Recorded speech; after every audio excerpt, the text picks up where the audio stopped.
పెడతామండి. సర్వకృపానిధి సర్వోన్నతమైన దేవానికి వందనాలు, స్తోత్రాలు తండ్రి. నిన్న నేడు మారని దేవుడవు, విడువని దేవుడవు, ఎడబాయిన దేవుడు నా తండ్రి. మా మధ్య ఉండి నా తండ్రి మాతోనూ మా అందరితోనూ మాట్లాడండి.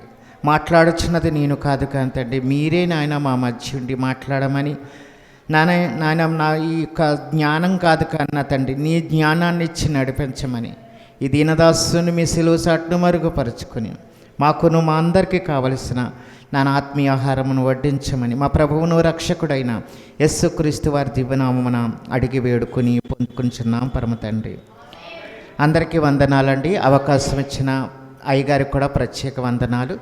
మనం వాక్యంలోనికి వెళ్తామండి. 1వ కొరింథీయులకు రాసిన పత్రిక 7వ అధ్యాయము 19వ వచనము మరి 20వ వచనాన్ని ధ్యానించుకుందామండి. 19, 20 వచనాలు. దేవుని ఆజ్ఞలను అనుసరించటమే ముఖ్యము కాదు కానీ సున్నతి పొందినందున ఏమీ లేదు, సున్నతి పొందకపోవటం వల్ల ఏమీ లేదు. ప్రతివాడు స్థితిలో పిలువబడినో ఆ స్థితిలోనే ఉండవలెను. దేవునికి మహిమ కలుగును కాక. దేవుడిచ్చిన ఆజ్ఞలను మనము గైకునేవారిగా ఉండాలి. మరి ఆనాడు ఇజ్రాయేలు ప్రజలు సున్నతి పొందుకుంటేనే కానీ వారు పరిశుద్ధులుగా మరి కనబడే అవకాశం లేదు. అందుకని ఇక్కడ పౌలు గారు యొక్క పత్రిక రాస్తూ, అపోస్తలుడైన పౌలు కొరింథీ సంఘానికి రాస్తూ సంఘాన్ని హెచ్చరిస్తూ మాట్లాడుతున్న మాటలండి. ఇప్పుడు మనము సున్నతి పొందిన వారము అంటే మనము రక్షణ భాగ్యాన్ని పొందుకున్న వారమే.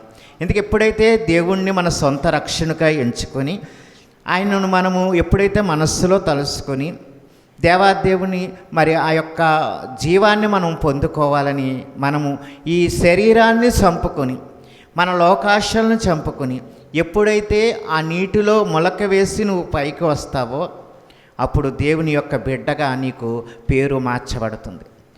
మరి చాలామంది అయ్యగారులు ఏం చేస్తుంటే పేరు మారుస్తూ ఉంటారు. పేరు ఎందుకు మారుస్తారంటే అంతవరకు నువ్వు లోకంలో ఉన్న పేరు వేరు, దేవునిలోకి వచ్చిన తర్వాత నీ పేరు వేరేగా మార్చబడుతుంది. ఎందుకు మార్చబడుతుందంటే నువ్వు ఆయనకు ఇష్టుడిగా మార్చబడిన వ్యక్తిగా నువ్వు ఎప్పుడైతే బాప్తిస్మం తీసుకున్నావో. ఇక్కడ సున్నతి అన్న ఈ మాట ఎందుకు ఇక్కడ పరిశుద్ధాత్మ దేవుడు ఈయనతో రాయించాడు అంటే మరి సున్నతి పొందుకోవడం వల్ల ఎటువంటి ప్రయోజనం లేదు, కానీ ఆయన పిలుపును బట్టి ఎవరైతే ఆయన ఆజ్ఞలను గైకొని ఆయన ఆజ్ఞ ప్రకారంగా జీవించాలని ఇష్టపడతారో అట్టి వారితో దేవుడు ఇక్కడ మాట్లాడుతూ ఉన్నాడు. అపోస్తలుడైన పౌలు గారితో ఆ యొక్క కొరింథీ సంఘంతో మాట్లాడుతున్న మాట ఇది. ఎప్పుడైతే ఈ స్థితిలో నుండి మనల్ని విడిచిపెట్టి మనం పునరుద్ధానము పొందిన యేసుని నమ్మి ఎప్పుడైతే మనం బాప్తిస్మం పొందుకున్నామో ఈ లోకం వైపు మనం చూసేవారిగా ఉండకూడదు. దేవుడి నామానికి మహిమ కలుగును గాక. మనం లోకం వైపు చూస్తున్నాము, లోక జ్ఞానాన్ని ఎరిగి జీవిస్తూ ఉన్నాము. ఎందుకంటే లోక జ్ఞానము మీకు వెర్రితనముగా ఉంటుంది అంటున్నాడు దేవుడు. అంటే లోక జ్ఞానము మీకు సరైన జ్ఞానము కాదు. దేవుని యందు ఎవరైతే నిలకడగా ఉంటారో, ఎవరైతే దేవుని ఆజ్ఞలను గైకుంటారో, ఎవరైతే దేవుని మాటలు వింటారో వారు దేవుని యొక్క కట్టడిలో, దేవుని యొక్క మాటల్లో మరి జ్ఞానము కలిగి ఉండేవారిగా దేవుడు దీవిస్తాడండి. దేవుడి నామానికి మహిమ కలుగును గాక. ఎందుకు దేవుని ఆజ్ఞను అనుసరించాలి? వాటి వల్ల కలిగే ఆశీర్వాదాలు ఏంటి? మనం దేవుణ్ణి అనుసరించటం వల్ల మనకు కలిగే జ్ఞానము, ఆయన ఎందుకు మనల్ని ఎన్నుకున్నాడు, ఏ స్థితి నుండి మనల్ని మార్చాలని ఆయన ఆశపడుతున్నాడో మరి కొన్ని మాటలు మీ మధ్య నేను పంచుకోవడానికి ఇష్టపడుతూ ఉన్నాను. పరిశుద్ధాత్మ దేవుడు మనందరినీ ఆ యొక్క ఆజ్ఞలను అనుసరిస్తే వచ్చే ఆశీర్వాదాలు తెలుసుకుందామండి. ప్రప్రథమంగా మనము మొట్టమొదటిగా తెలుసుకోవాల్సింది ఏమిటంటే ఆయన ఆజ్ఞలలో నీతిమంతులుగా చేయుటకు ఆయన మనకు ఆజ్ఞను ఇచ్చాడండి. ఆయన యొక్క నీతిని మనకు అనుగ్రహించుట కొరకు ఆజ్ఞనిచ్చి మనల్ని నడిపిస్తూ ఉన్నాడు. ఈ లోకంలో నీతిమంతుడు అన్న వ్యక్తి ఎవరైనా ఉన్నారు అంటే అది కేవలం దేవుడు మాత్రమే నీతిమంతుడు. అందరూ కూడా పరిశుద్ధులుగా ఉండాలని దేవుడి సన్నిధికి వస్తారు, నీతిమంతుడిగా జీవించాలని ఆశ కలిగే ఉంటారు. ఒక సహోదరింటికి వెళ్ళి ప్రార్థన చేస్తున్నారు అయ్యగారు, ప్రార్థన చేస్తున్నారు. ఆ గృహంలో ఒక దర్శనాన్ని దేవుడు ఆ బిడ్డకు చూపిస్తూ ఉన్నాడు. ఏంటంటే ఆ దర్శనం ఏమిటంటే ఆ సహోదరి బట్టలు ఉతుకుతూ ఉంది. ఆ బట్టలు ఉతుకుతూ ఉంది కానీ అవి తెల్లగా మారటం లేదు. ఎందుకో తెల్లగా మారట్లేదని ఆయన దీర్ఘంగా ఇంకా చూస్తున్నాడు దైవజనుడు. ఎందుకు అలా జరుగుతుంది, ఆ బట్టలు ఎందుకు తెలుపు కావటం లేదని చూసేటప్పటికి ఆమె ఆ మురికి నీటిలోనే జాడిస్తూ ఉందండి. ఆవిడ ఎంత సబ్బు పెట్టినా, ఎంత పవిత్రంగా దాన్ని చూద్దామని అనేక రకాలైన డిటర్జెంట్ పౌడర్లను వాడినా ఆ యొక్క మురికి నీటిలో ఎప్పుడైతే జాడిస్తూ ఉందో ఆ వస్త్రము తెలుపు కావటం లేదు. అప్పుడు ఆ సహోదరితో ఆ అయ్యగారు మాట్లాడుతూ ఉన్నారు. అమ్మ, నీలో పాపం ఉంచుకుంటే దేవునికి నువ్వు పరిశుద్ధురాలిగా కనిపించబడవు. నీలో పాపము ఉన్నట్లయితే నీలో వాక్యము నిలకడగా ఉండదు. కనుక నేను నీకు ప్రార్థన చేసేటప్పుడు దేవుడు ఈ దర్శనాన్ని కలుగజేశాడమ్మా. నీ జీవితాన్ని మార్చుకో, నువ్వు పవిత్రపరచబడు. ఇదిగో నువ్వు ఉతక స్నానము చెయ్యి, దేవుని యందు పవిత్రపరచబడితే కానీ నీ వస్త్రము తెలుపు కాదని అక్కడ దైవజనుడు ఆమెను బోధించడం ప్రారంభించాడండి. ఆమె వింటా ఉంది. ఆమె ఆశ ఏమిటంటే దేవుళ్ళో ఎదగాలి, దేవుళ్ళో ఒదగాలి, దేవుళ్ళో నేను అనేక రకాలైన విషయాలు తెలుసుకోవాలని ఆసక్తి అయితే ఉంది. కానీ మరి దేవుని ఆజ్ఞకు లోబడని స్థితిలో ఆమె జీవితం ఉంది. అదే దేవుడు ఆ దైవజనుడి ద్వారా బయలుపరచబడి మాట్లాడుతూ ఉన్నాడు. ఆ దైవజనుడు ఎవరో కాదండి, మరి ఆయన మనకందరికీ తెలిసిన వారే భక్త్ సింగ్ గారు. ఆ సహోదరింటికి వెళ్ళి ప్రార్థన చేస్తూ ఉన్నాడు. ఆ ప్రార్థన చేస్తున్న సమయంలో ఆయనకు వచ్చిన దర్శనాన్ని ఆ సహోదరితో పంచుకుంటూ అన్నాడు, అమ్మ, నీలో పాపం ఉంటే వాక్యం నీలో నిలవదు.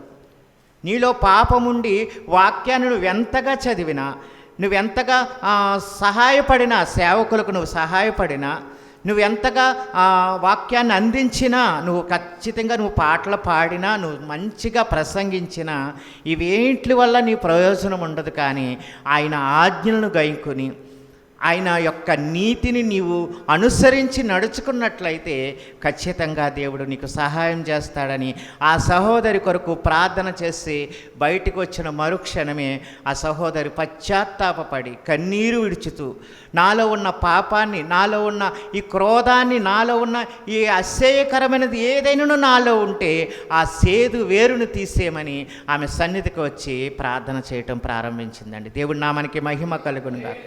ఒక దైవ సేవకుడిగా ఆమెకు మంచి హెచ్చరికను దేవుడు ఆమెకు ఇచ్చాడు. ఆ హెచ్చరికను అనుసరించి ఆమె కూడా దేవుళ్ళు అంటకట్టబడింది, దేవుని యందు పవిత్రపరచబడింది, నీతిమంతురాలుగా ఎంచబడిందండి. దేవుడి నామానికి మహిమ కలుగుగాక. ఒకరు నీతిమంతులుగా ఎంచబడాలి అంటే, ఒకరు దేవుళ్ళో కట్టబడాలి అంటే ఖచ్చితంగా ఆయన యొక్క నీతిని మనం వెతికేవారుగా ఉండాలి. ఎప్పుడైతే ఆయన రాజ్యములో నీతిని నువ్వు వెతుకుతావో, నీవు ఏమడిగినను ఆయన నీకు ధారాళంగా దయచేస్తానంటా ఉన్నాడు. దేవుడి నామానికి మహిమ కలుగునుగాక. ఆయన నీతిని మనం వెతకాలి. ఎప్పుడైతే మొట్టమొదటిగా ఆయన నీతిని, రాజ్యాన్ని నువ్వు ఎప్పుడైతే వెతుకుతావో ఆయన నీవేమి కావాలన్నా నీకు అనుగ్రహించే దేవుడు అండి. దేవుడి నామానికి మహిమ కలుగునుగాక. మనం ఆ రాజ్యం యొక్క నీతిని అవి మనం అడగటం లేదండి. ఈ లోక సంబంధమైన విషయాలు మన బిడ్డల కొరకు, మన కొరకు దేవుడి సన్నిధిలో అనేకమైన విషయాలు అడుగుతూ ఉన్నాము. కానీ మనం ఆత్మీయంగా బలపరచబడాలని, ఆత్మీయంగా నేను ఎదగాలి, దేవుడి వాక్యం ప్రతిదినం కూడా నేను చదవగలగాలి, ప్రతిదినము వాక్యాన్ని వింటూ నన్ను నేను సరి చేసుకోవాలని ఎవరైతే ప్రార్థన చేస్తారో, ఎవరైతే దేవుడి సన్నిధిలో వాక్యము నిమిత్తం ప్రార్థన చేసుకుని వాక్యము ద్వారా దేవా ఈరోజు నాతో మాట్లాడు, ఖచ్చితంగా ఈరోజు నాతో మాట్లాడిన దాన్ని బట్టి నా జీవితాన్ని నేను సరి చేసుకోవడానికి ఒక అవకాశం నాకు దయచేయమని ప్రార్థన చేసేవారు ఎంతమంది అండి? ఎప్పుడు వారి కుటుంబాలు, వారి యొక్క స్థితి మార్చబడాలని, వారు ఆశీర్వదింపబడటానికి అనేక రకాలైన దారులు దేవుడు ఇస్తాడండి. కానీ ఆశీర్వాదం కంటే కావలసింది ఏమిటంటే నువ్వు దేవునిలో నిలకడగా నిలబడాలి. ఎప్పుడైతే దేవుళ్ళో నువ్వు నిలకడగా నిలబడతావో, ఆయన నీతిని అనుసరించి నువ్వు నడుస్తావో, ఆయన మనల్ని నీతిమంతులుగా, పవిత్రులుగా మార్చడానికి ఆయన ఇష్టపడుతూ ఉన్నాడండి. దేవుడి నామానికి మహిమ కలుగుగాక. మొట్టమొదటిగా ఆయన ఆజ్ఞలలో ఉన్న నీతిని మనము వెతికేవారుగా ఉండాలి. ఎప్పుడైతే ఈ రీతిగా మనం నీతిని వెతుకుతామో ఆయన మనకు ధారాళంగా దయచేసే దేవుడు అండి. ఆయన ఇచ్చే ఆజ్ఞల్లో మనము గైకుని ఆజ్ఞ ప్రకారంగా మనం జీవించినట్లయితే, ఆజ్ఞలను అనుసరిస్తూ మనం నడుచుకున్నట్లయితే, ఏదైతే దేవుడు నీకు ఆజ్ఞాపించాడో, ఏదైతే దేవుడు నీతో మాట్లాడుతున్నాడో ఆ విషయాన్ని నువ్వు జ్ఞాపకం చేసుకుంటూ ప్రతిదినం కూడా నిన్ను నువ్వు సరి చేసుకుంటూ ఆయన స్వరూపంలోకి మార్చబడటానికి ఈ 40 దినాలు దేవుడు మనకి ప్రతిష్ఠించాడండి. దేవుడి నామానికి మహిమ కలుగును గాక. నువ్వు దేవుడి సన్నిధిలో ఈ 40 రోజులు ఒక్కో విషయాన్ని కొరకు నువ్వు ప్రార్థన చేసుకుంటున్నావు కదా. ఏ విషయమందు నువ్వు ప్రార్థన చేసుకుంటున్నావో, దేవుడు నాతో మాట్లాడాలని, దేవుడు నాతో ఉండాలని, దేవుడితో నేను అంటుకట్టబడి ఉండాలని, దేవుని యందు ఆ తీగలో నేను ఫలించాలని ఎవరైతే ఆశపడి దేవుడి సన్నిధికి వస్తూ ఉన్నారో అట్టి వారిని దేవుడు ఖచ్చితంగా ఆశీర్వదిస్తాడండి. దీవించడానికి ఆయన సంసిద్ధంగా ఉన్నాడు. ముందుగా ఆయన నీతిని, రాజ్యాన్ని మనం వెతికినట్లయితే ఆయన నీకు అనుగ్రహించడానికి సంసిద్ధంగా ఉన్నాడని ప్రభువు పేరట మనవి చేస్తూ ఉన్నాము. రెండవదిగా దేవుని ఆజ్ఞలను, జ్ఞానమును ఇచ్చువాడండి. ఆయన ఆజ్ఞలను ఎవరైతే గైకుంటారో, ఆయన ఆజ్ఞలను ఎవరైతే అనుసరిస్తారో, వారు ఆజ్ఞలను అనుసరించిన వారికి జ్ఞానాన్ని దయచేసే దేవుడు అండి. కీర్తన గ్రంథము 119వ అధ్యాయము, కీర్తనల గ్రంథము 119వ అధ్యాయము, దయచేసి 97, 98 వచనాలను చదవండి. 98. నీ ధర్మశాస్త్రము నాకెంతో ప్రియమై ఉన్నది, దినమెల్లా నేను దానిని ధ్యానించుచున్నాను. నీ ఆజ్ఞను నిత్యము నాకు తోడుగా ఉన్నవి, నా శత్రువులు మించి జ్ఞానము అవి నాకు కలుగజేయుచున్నవి. దేవుడి నామానికి మహిమ కలుగును గాక. ఆయన ధర్మశాస్త్రం నాకెంతో ప్రియమైనది అంటున్నాడు ఇక్కడ భక్తుడు, దావీదు భక్తుడు ఈ మాట మాట్లాడుతూ అంటున్నాడు, నీ వాక్యము నాకెంతో ప్రియమైనది, నీ ధర్మశాస్త్రాన్ని అనుసరించడం అంటే నాకెంతో ఇష్టము. అటువంటి జ్ఞానాన్ని అడుగుతూ కింద అంటున్నాడు, నీ ఆజ్ఞలను నిత్యము నాకు తోడుగా ఉంచమంటున్నాడు. నీ ఆజ్ఞ నుండి నేను ఏది వైదొలగకుండా నాకు సహాయము చేయమని దేవుణ్ణి అర్థిస్తూ ఉన్నాడు. నా శత్రువులు మించిన జ్ఞానమును అవి నాకు కలుగజేయచ్చు ఉన్నవి. ఎవరైతే శత్రువులుగా నీపై దాడి చేస్తున్నారో, ఎవరైతే శత్రువులుగా నిన్ను వెంబడిస్తూ ఉన్నారో వారి కొరకు దేవుడు మాట్లాడుతూ ఉన్నాడు. ఏంటంటే ఆయనకు శత్రువులు అనేక మంది చుట్టి ఉన్నారు. దావీదుకు అనేక మంది శత్రువులు, తన బిడ్డలే తనకు శత్రువులు, తన మామే తనకు శత్రువుగా మరి ఆ యొక్క బిడ్డను తరుముతూ ఉన్నారు దావీదును. తన కొండల్లో, గృహల్లో దాక్కుంటూ రాసిన కీర్తనలండి ఇవి. ఆయన ప్రతి దినము కూడా దేవుళ్ళలో చెక్కబట్టడానికి గల కారణం ఏంటంటే శ్రమల గుంట నడిపించబడ్డాడండి. శ్రమలు, ఎక్కడికి వెళ్ళిన శ్రమలు, ఎక్కడ చూసిన ఆపదలు. అభిషేకించబడిన వ్యక్తిని ముట్టకూడదనే ఒక ఆజ్ఞ దేవుడు ఇచ్చాడు కనుక ఆజ్ఞ నెరవేర్పు కొరకు సౌలు మీద ఎటువంటి హాని చేయడానికి ఇష్టపడలేదండి. ఎందుకు ఆ ఆజ్ఞను గైకున్నందుకు దేవాదేవుడు ఆ వంశం నుండే రావడానికి ఇష్టపడ్డాడని దేవుడి నామానికి మహిమ కలుగును గాక. ఎప్పుడైతే ఆయన నీతిని వెతికాడు, ఆయన ఆజ్ఞను గైకున్నాడు, ఆజ్ఞ ప్రకారంగా జీవించాలని ఇష్టపడ్డాడు, తన బిడ్డలను అలా పెంచలేకపోయినందుకు చాలా పశ్చాత్తాపడుతూ దేవుడి దగ్గర అనేక మార్లు తన పరుపు తేలేంతగా కూడా ప్రార్థన చేసేవాడట. అంటే కన్నీరు అంతగా ఆయన కాచి ప్రార్థన చేసేవాడట, బిడ్డల కొరకు అంగలార్చేవాడట. పరుపు తేలేంతగా ఆయన కన్నీరు కారుస్తూ ప్రార్థన చేసిన అనేక సందర్భాలు కీర్తన ద్వారా మనతో మాట్లాడుతూ ఉంటాడు దావీదు భక్తుడు. దేవుడి నామానికి మహిమ కలుగును గాక. ఆయన ఇచ్చిన ఆజ్ఞలను, ఆయన ఇచ్చిన జ్ఞానాన్ని మనకు దేవుడు అనుగ్రహించాలని మనం ప్రార్థన చేసేవారిగా ఉండాలి. ఎప్పుడైతే ఆయన ఆజ్ఞను అనుసరిస్తామో, ఆయన మన నీతిని, ఆయన రాజ్యాన్ని మనం వెతికి ఆయన ద్వారా మనం మార్చబడి ఆయన ఇచ్చిన జ్ఞానాన్ని బట్టి మనము ఆయన యందు భయభక్తులు కలిగి ఎదిగినట్లయితే ఆయన నిన్ను దీవించటానికి, ఆశీర్వదించటానికి సంసిద్ధంగా ఉన్నాడు. మరి దేవుని యొక్క ఆజ్ఞలను ఎప్పుడైతే మనము గైకుంటామో, దేవుని యొక్క ఆ జ్ఞానం మనకు ఎప్పుడైతే ఇస్తాడో ఆ జ్ఞానాన్ని బట్టి నిన్ను నువ్వు సరి చేసుకోవడానికి దేవుడి సన్నిధిలో గొప్ప అవకాశం దేవుడు కలుగజేస్తూ ఉన్నాడండి. మూడవదిగా చూసినట్లయితే దేవుని ఆజ్ఞలను సంతోషముగా స్వీకరించాలటండి. దేవుడిచ్చిన ఆజ్ఞలను, దేవుడిచ్చిన ఆ యొక్క మంచి ఆ యొక్క ఫలమును మనం పొందుకోవడానికి ఎప్పుడు కూడా సంతోషంగానే స్వీకరించాలట. ఒక శ్రమ నీకు కలిగినప్పుడు, ఒక ఆపద నీకు కలిగినప్పుడు, అయ్యా ఈ శ్రమ నుండి నన్ను తప్పించని మనం ప్రార్థన చేయకూడదట. ఆ శ్రమను తట్టుకునే శక్తిని దేవుడు నాకు అనుగ్రహించాలని ప్రార్థన చేయాలట. ఎప్పుడైతే అట్టి రీతిగా నువ్వు ప్రార్థన చేస్తావో, నువ్వు శ్రమల గుంటా వెళ్ళినా, నువ్వు ఆపదల గుంటా వెళ్ళినా, నీవు అనారోగ్య పరిస్థితి గుంటా వెళ్ళినా కానీ దేవుడు నీకు తోడుగా ఉండి నడిపిస్తాడు. దేవుడి నామానికి మహిమ కలుగును గాక. ముఖ్యంగా ఆయన ఆజ్ఞలను, ఆయన ఇచ్చిన ఆ సంతోషాన్ని మనం ఎప్పుడు కూడా కొనసాగించుకోవాలండి. సంతోషించాలి. నీకు కష్టం కలిగినప్పుడు సంతోషముగా ఆయన సన్నిధిలో ఉండాలంట. ఇదేంటంటే కష్టంగా ఉన్నప్పుడు ఎలా సంతోషించగలుగుతాము? ఒక దైవ సేవకుడు మరి మాట్లాడుతూ అంటాడు, ఒక్కరోజు అతనికి శ్రమ కలగకపోయినా, ఒకరోజు ఆయన ఏదైనా శోధన కలగకపోతే, దేవా నన్ను ఎందుకు విడిచిపెట్టావని ప్రార్థన చేసేవాడట. అది ఎందుకు ఆ ప్రార్థన చేసేవాడు అన్నది ఇక్కడ మనకు అర్థమవుతూ ఉంటుంది. ఎందుకంటే ఆయన మనల్ని విడిచిపెడితే మనల్ని సంతోషంగా జీవిస్తున్నట్టుగా మనకు కనిపిస్తే దేవుణ్ణి మనం ఎరగని వారిగా జీవిస్తాం. ఈరోజు నీ కుటుంబంలో వేదన ఉంటున్నా, శోధన ఉంటున్నా, దేవుడి సన్నిధికి నువ్వు నడిపించబడగలిగటానికి కారణం ఏమిటంటే నీకున్న వేదన, నీకున్న శోధన తీర్చబట్టడం కొరకు దేవుడి సన్నిధికి వస్తూ ఉన్నావు.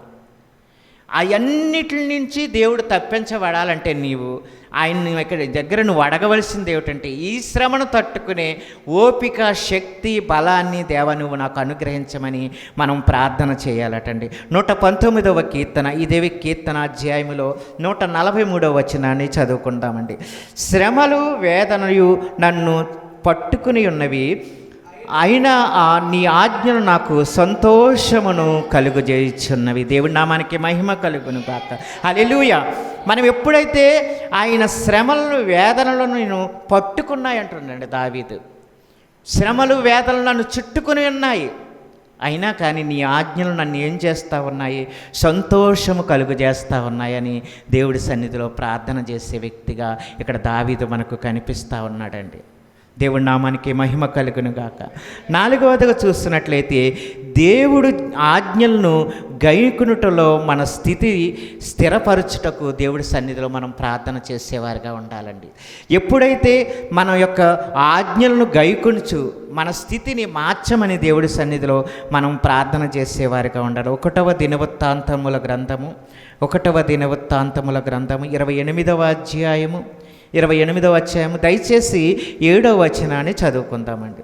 1వ దినవృత్తాంతాల గ్రంథము. మరియు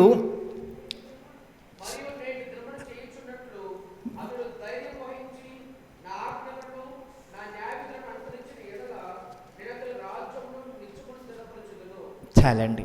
ఇక్కడ చూడండి, ఎప్పుడైతే ఆయన ఆజ్ఞలను, ఆయన ఇచ్చిన ఆ యొక్క ఆ కట్టడలను నేను అనుసరించి నడుచుకున్నట్లయితే నా రాజ్యాన్ని ఆయన స్థిరపరుస్తాడు అని రూఢిగా ఇక్కడ ప్రార్థన చేస్తూ ఉన్నాడండి భక్తుడు. ఎందుకు ఈ మాట చెప్తానికి? సంతోషముగా ఉన్నప్పుడు, మనము మరి ఆనందంగా ఉన్నప్పుడు దేవుడు మనకి కనిపించడటండి. ఎందుకు కనిపించడం? నువ్వు సంతోషంగా ఆనందంగా ఉంటే దేవుడు నువ్వు వెతికేవాడిగా ఉండలేవు. నువ్వు శ్రమల గుంటా వెళుతూనే దేవుణ్ణి వెతకటానికి దేవుడు అటండి మన కాళ్ళను నడిపిస్తాడటండి. శ్రమననే ముళ్ళను నీకు కలిగిస్తాడట, శ్రమనే కష్టాన్ని నీకు కలిగిస్తాడట. ఎప్పుడైతే ఆ శ్రమ నుండి నువ్వు తప్పించబడాలని దేవుడి సన్నిధిలో నువ్వు ప్రార్థన చేసేవాడుగా ఉండాలి. ఆ శ్రమ నుండి నాయన నాకు ధైర్యాన్ని పుట్టించు, ఈ శ్రమ నాకు కలిగింది కదా, ఈ శ్రమ నుండి నేను బయలుపరచబడాలని, ఈ శ్రమను, ఈ కష్టాన్ని తట్టుకునే శక్తిని నాకు అనుగ్రహించని మనము ప్రార్థన చేసేవారికి ఉండాలండి. దేవుడి నామానికి మహిమ కలుగును గాక. ఎవరైతే ఆయన ఆజ్ఞలను గైకుని తమకున్న స్థితిని, ఏదైతే స్థితి ఇప్పుడున్న స్థితి మార్చబడాలని ఎవరైతే దేవుడి సన్నిధియందు స్థిర మనస్సు కలిగి ప్రార్థన చేస్తారో అట్టి వారికి దేవుడు సమస్తమును కలుగజేయటానికి సిద్ధంగా ఉన్నాడండి. దేవుడి నామానికి మహిమ కలుగును గాక. మరి 5వదిగా చూసుకున్నట్లయితే, దేవుడు ఆజ్ఞలను గైకున్న వారికి సమస్తమును జనుల కంటేను హెచ్చింపును ఇచ్చే దేవుడు అటండి. సమస్త జనుల కంటే దేవుడు నిన్ను హెచ్చిస్తాడట. ఎప్పుడైతే నీ దేవుడు హెచ్చిస్తాడో దాన్ని బట్టి నీవు ఎంతగానో బలపరచబడతావు. మనం చూసుకున్నట్లయితే మనకందరికీ తెలిసిన అధ్యాయం అండి ద్వితోపదేశకాండము తీసుకున్నట్లయితే 28వ అధ్యాయము 1 వచనాన్ని మనం చదువుకున్నట్లయితే, నీవు నీ దేవుడైన యెహోవా మాట శ్రద్ధగా విని నేడు నేను నీకు ఆజ్ఞాపించుచున్న ఈ ఆజ్ఞలన్నిటినీ అనుసరించి నడుచుకున్న ఎడల. చూడండి, ఇక్కడ ఒక కండిషన్ దేవుడు పెడతా ఉన్నాడు. ఆ కింద ఆశీర్వాదాలు ఉంటాయి, అలా కొంచెం మధ్యలోకి వెళ్ళినప్పుడు ఆ అనేక రకాలైన శాపవచనాలు కూడా మనకి కనిపిస్తూ ఉంటాయి.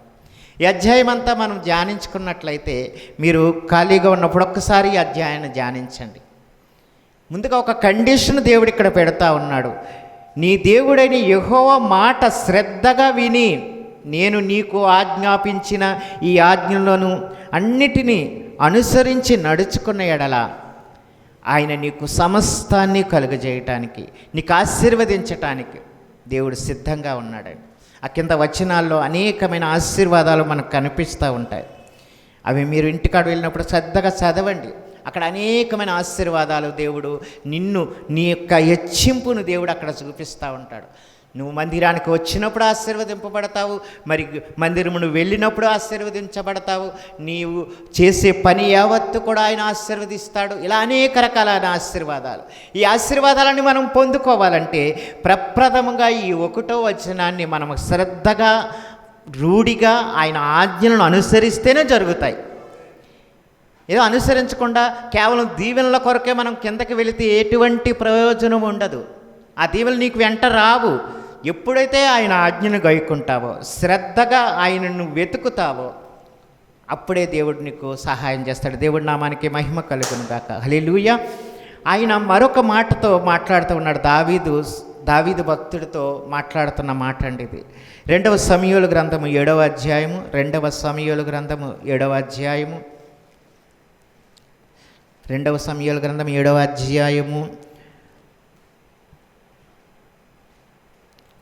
18వ వచనాన్ని చదువుకుందామండి. 18వ వచనాన్ని. దావీదు రాజు లోపలకు ప్రవేశించి యెహోవా సన్నిధిని కూర్చుండి ఇలాగున మనవి చేసెను, నా ప్రభువా యెహోవా, ఇంతగా నన్ను నీవు హెచ్చించుటకు నేను ఏ పాటి వాడను, నేనెంతటి వాడను, నా కుటుంబం ఏ పాటిది, నీవు హెచ్చుగా చేసినది ఎంతయు, నీ సృష్టి కొంచెమై మానవి పద్ధతులను బట్టి బహుకాలము జరిగిన తరువాత నీ దాసుడైన నా సంతానమునకు కలువబావు దాని గూర్చి నీవు సెలవిచ్చినావు. చాలండి. ఇక్కడ దావీదు భక్తుడు దేవుడి సన్నిధిలో ప్రార్థన చేస్తున్నాడు. ఆయన హెచ్చింపుగా ప్రార్థన చేయట్లేదు, తను తాను తగ్గించుకుంటున్నాడు. తన కుటుంబం ఏ పాటిది, తన స్థితి ఏ పాటిది. ఆయన మహారాజు అండి, రాజు. ఆయన స్థితికి ఏం కొరువా, ఆయన ఆ ఆజ్ఞకి ఏం కొరువా. ఆయన ఆజ్ఞిస్తే అనేక మంది ఆ సహాయానికి ముందుంటారు. కానీ అతని కుటుంబాన్ని, ఆయన యొక్క బిడ్డలను మరి దేవుడి సన్నిధిలో మరి మాట్లాడుతూ ఉన్న మాటలు ఇవి. నా కుటుంబం ఏ పాటిదయ్యా, నువ్వు హెచ్చించటానికి ఏ పాటి అర్హత కూడా నాకు లేదని ప్రార్థన చేస్తూ ఉన్నాడండి. ఎందుకు ఇక్కడ దావీదు భక్తుడిని మనకు ఉదాహరణగా చూపించాడంటే, ఆయన ఆజ్ఞలను ఎవరైతే గైకుంటారో, ఆయన ఆజ్ఞలను ఎవరైతే అనుసరిస్తారో దాన్ని బట్టి దేవుడు ఆ కుటుంబాన్ని హెచ్చిస్తాడు, ఆ కుటుంబాన్ని ఆశీర్వదిస్తాడు. దేవుడి నామానికి మహిమ కలుగును గాక. కనుక మనము ఆయన యొక్క ఆజ్ఞలను గైకొనటానికి, ఆయన ఇచ్చిన జ్ఞానాన్ని బట్టి దేవుడి సన్నిధిలో మనము ప్రార్థన చేసేవారిగా ఉండాలి. నీ కుటుంబం హెచ్చింపబడాలని, నీ కుటుంబం సంతోషంగా జీవించాలని, నీ కుటుంబము ఆదరించబడాలని నువ్వు దేవుడి సన్నిధిలోనికి వచ్చావు కదా. ప్రియ సహోదరి సహోదరుడా, నీతోటే ఈరోజు దేవుడు మాట్లాడుతూ ఉన్నాడు. ఎవరైతే ఆయన ఆజ్ఞలు గైకుంటారో, ఎవరైతే ఆయన సన్నిధిలో ఆయన ప్రసన్నత కొరకు ఎదురు చూస్తారో అట్టి వారికి దేవుడు సమీపంగా ఉండాలని ఇష్టపడతా ఉన్నాడు. చిన్న ప్రార్థన చేసుకుని ఈ వాక్యమునితో చిన్న ప్రార్థన చేసుకుంటామండి. సకల పరిశుద్ధమైన దేవానికి వందనాలు, స్తోత్రాలు తండ్రి. నాన్న, మాతోనూ మా అందరితోనూ మాట్లాడిన విధంగా నా తండ్రి, ఇదిగో నాయన, నీ ఆజ్ఞలను ఎవరు గైకుంటారో, నీ ఆజ్ఞలను ఎవరైతే నన్ను అనుసరిస్తారో అట్టి వారికి నా తండ్రి, నాన్న ఇదిగో నా తండ్రి, నీవు తోడుగా ఉండి నడిపించే దేవుడు అయ్యా. సమస్తము కలుగజేసే దేవుడు నీవే నాకు ఆధారభూతుడవు, నీవే మాకు నాయన సంతోషాన్ని కలుగజేసేవాడవు, మాకు నాయన కష్టాల్లో కడగండ్లో నాయన మాకు తోడుగా ఉండి నడిపించేవాడవని నా తండ్రి నాయన నీ సన్నిధిలో నాయన ప్రార్థిస్తున్నామయ్యా. సహాయము దయచేయండి తండ్రి. నిత్యము నీ సన్నిధిలో నాయన నైవేద్య ధూపం చెల్లించేవారిగా నా తండ్రి నాన్న నిత్యము నాయన నీ ఆజ్ఞలను అనుసరిస్తూ నడిచే కృపాభాగ్యాన్ని మాకందరికీ అనుగ్రహించమని, దుష్ట దుష్టుడు సాతానుడు ఈ వాక్యం మాలో నుండి ఎత్తిపోకుండా నా తండ్రి నాయన మమ్మల్ని బలపరిచి స్థిరపరచమని మా ప్రభువును రక్షకుడైన యేసుక్రీస్తు వారి దివ్యనామమున అడిగి వేడుకుని పొందుకుంటున్నాం పరమ తండ్రి. ఆమేన్, ఆమేన్. ఈ కొద్ది మాటలు దేవుడు మనందరి వినికిడిలో దీవించి ఆశీర్వదించును గాక. ఈ సమయాన్ని ఇచ్చిన అయ్య గారికి కూడా ప్రత్యేక వందనాలండి. అందరూ క్లాప్స్ దేవుడు నా